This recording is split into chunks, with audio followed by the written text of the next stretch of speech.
आज आपण एक खूप महत्त्वाचा आणि चर्चेत असलेल्या निर्णयाबद्दल बोलणार आहोत। जम्मू काश्मीर हायकोर्टने स्पष्ट केले आहे की नवऱ्याची गर्लफ्रेंड हिला 498A अंतर्गत आरोपी करता येणार नाही। या प्रकरणात काय झालं हे सर्वात आधी समजून घेऊया। पत्नीने तिच्या नवऱ्याविरुद्ध आणि त्याच्या कुटुंबियाविरुद्ध 498A अंतर्गत FIR दाखल केली।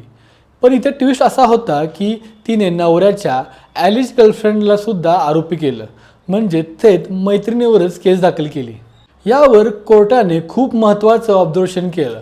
498A IPC काय सांगतो, हा कायदा फक्त हजबंड आणि हिज रिलेटिव्हवर लागू होतो आणि कोर्टाने स्पष्ट केले की गर्लफ्रेंड म्हणजे नातेवाईक नाही, म्हणजे रिलेटिव्ह नाही, म्हणजेच नवऱ्याची मैत्रीण, लिव्ह इन पार्टनर किंवा क्युकीबाईन ही रिलेटिव्हच्या डेफिनेशनमध्ये येत नाही आणि त्यामुळे तिच्यावर 498A अंतर्गत गुन्हा लागूच होत नाही।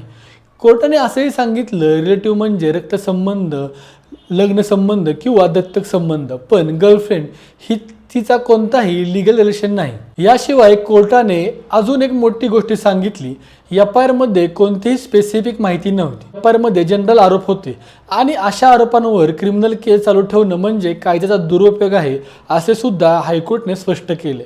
आणखी धक्कादायक गोष्ट म्हणजे नवऱ्याने आधीच काही केसेस फाईल केले होते आणि कोर्टाला वाटलं की पत्नीने दिलेली FIR ही काउंटर ब्लास्ट आहे, म्हणूनच कोर्टाने FIR रद्द केली, चार्जशीट रद्द केली आणि संपूर्ण केसच स्क्वॅश केली।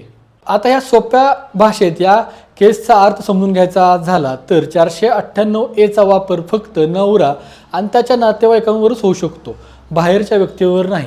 आणि नवऱ्याची जी काय गर्लफ्रेंड असेल ती 498A अंतर्गत येत नाही। मित्रांनो, तुमचं या निर्णयाबद्दल मत काय आहे कमेंटमध्ये नक्की सांगा आणि अशाच लीगल माहितीसाठी चॅनलला सबस्क्राईब करा आणि व्हिडिओ शेअर करायला विसरू नका। धन्यवाद।